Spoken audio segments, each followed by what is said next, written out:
Good afternoon, guys. The first thing I wanted to say that I wanted to start off with, it's just flashed into my mind a few times today, and this may seem like a small thing, but for me it was kind of a profound realization or revelation.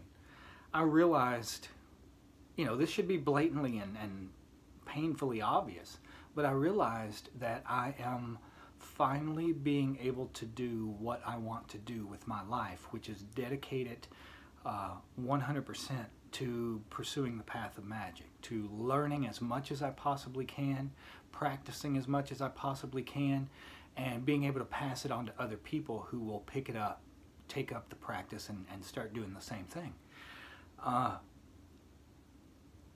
And you guys are what makes that possible.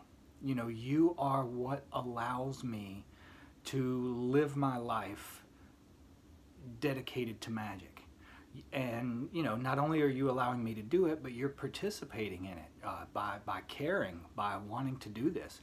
It just hit me, if somebody said, what would you want to do? If you could do anything in the world that you want to do with your life, what would you do? And I realized I'm doing it. And you guys made that possible. So thank you very much for that, for this. And what I wanted to kind of do today is, another thing I wanted to say, and then I'll tell you why I wanted to do it this way today. I'm not ignoring your comments on the videos.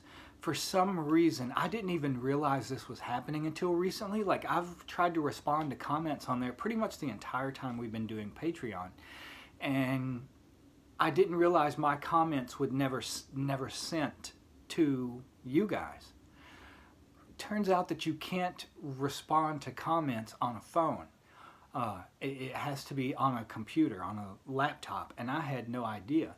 I just couldn't see my own comments back, so I thought maybe I just can't see them. I didn't realize they weren't even going out. So it's not that I've been ignoring you guys, it's that for some reason I can't comment on a cell phone. But the reason I'm talking about that is because we were recently doing these videos where I would go through and pick out questions that you guys asked and then try to answer those questions to the best of my ability. And I want to do that again. I picked a few out for today, but also right now, just in this video or in the comments under this video, I want you to ask questions that you have, because that's the whole reason we're doing this, is me trying to pass on things that I know and that I've learned so that you don't have to flounder around the way that I did a lot of times. The first thing I wanted to touch on was, the first question somebody asked was, do I think psychedelics, it was kind of a two-part question. The first part was, do I believe that psychedelics have a history that's entangled with magic in some way? And yes, I absolutely do believe that. What I would point to, and if you watch this guy's stuff, he will absolutely blow your mind. There's an old man named Jordan Maxwell who did these videos on an app on the TV, like the Netflix app. There's another one called Gaia, G-A-I-A. And this old man, Jordan Maxwell, did these, like a series of videos called The Secret Life of Signs and Symbols, something like that, I believe it's called. But these videos will absolutely blow you away. I love these things. I've sat through them a couple of times now. But he talks about, he goes really deeply into this stuff and how psychedelics even played a huge part in the Bible. For example, the story about Moses going through the desert or leading the people through the desert. He was supposed to be taking them to the promised land. And at one point, it says that they have nothing to eat, and God gives them manna to eat. Well, the word manna in Hebrew means, what is it? That means they didn't even know what it was. They had no idea what the hell they were eating. But it describes it as being small and flaky, and that it comes up in the first thing in the morning, and then as we go towards noon and the sun gets higher in the sky, it kills it, so they can't save any until the next day. I believe that what they're describing are mushrooms. And combine that with other things. For example, It talks about how they are led by a pillar of fire at night and a pillar of smoke in the day. They're describing a volcano. You know, when you're hearing all the stuff about the voice of God and all the people being filled with fear and all this sort of thing, that was the volcano probably getting ready to erupt. But essentially what you're talking about is these people who are taking mushrooms and marching around this mountain, circumambulating, as they call it in magic. Circumambulation is a technique. It literally means, like ambulation means to move. Circa means in a circle. So what the word circumambulate means to walk around in a circle. And that's one of the things we do to generate energy to charge talismans with, to consume, you know, as spiritual sustenance, to send to people for healing, any of that sort of stuff. So I always try to describe to people that the Bible is a book written by magicians, honestly.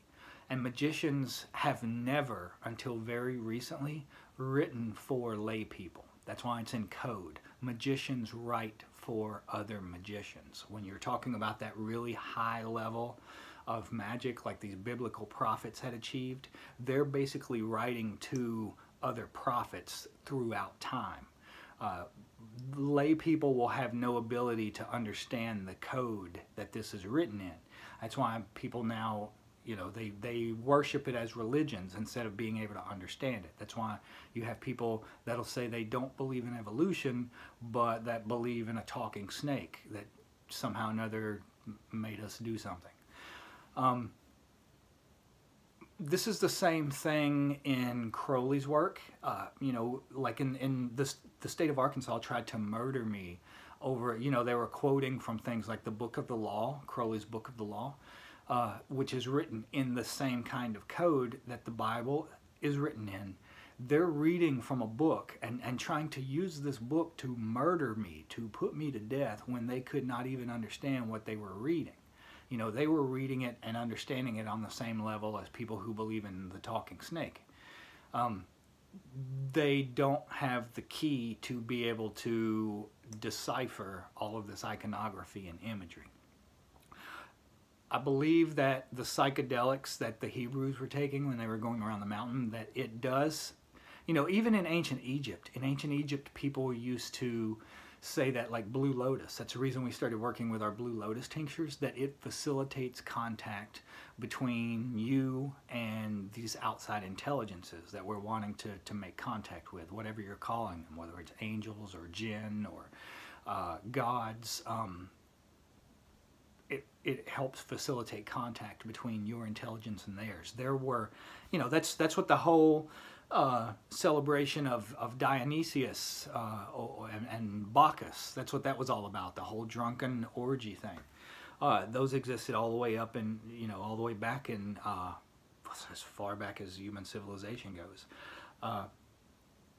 Those are traditions that understood the impact that those states could have on our consciousness. However, what I also want to say is what I think it does for most people who do not have any kind of spiritual tradition or grounding. You know, they're not working in shamanism, they're not working in ceremonial magic, they're not working in whatever the hell it is that will allow them to integrate this stuff.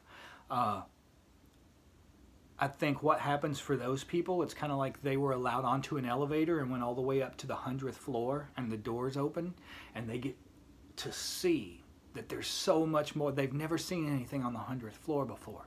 So they get to see that there is so much behind the scenes of reality that it's mind-blowing.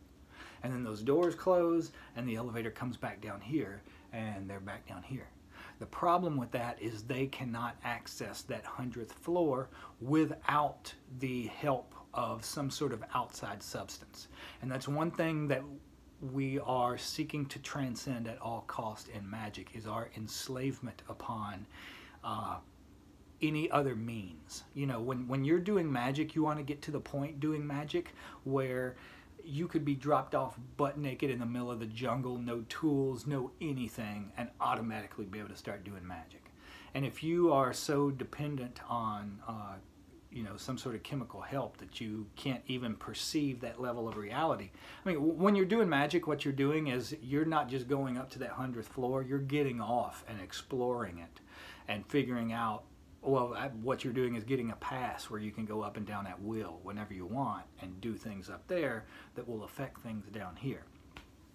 Okay, guys, this is running over 10 minutes. I hope you are all doing well. And again, thank you all so much. I will talk to you back here tomorrow. Bye-bye.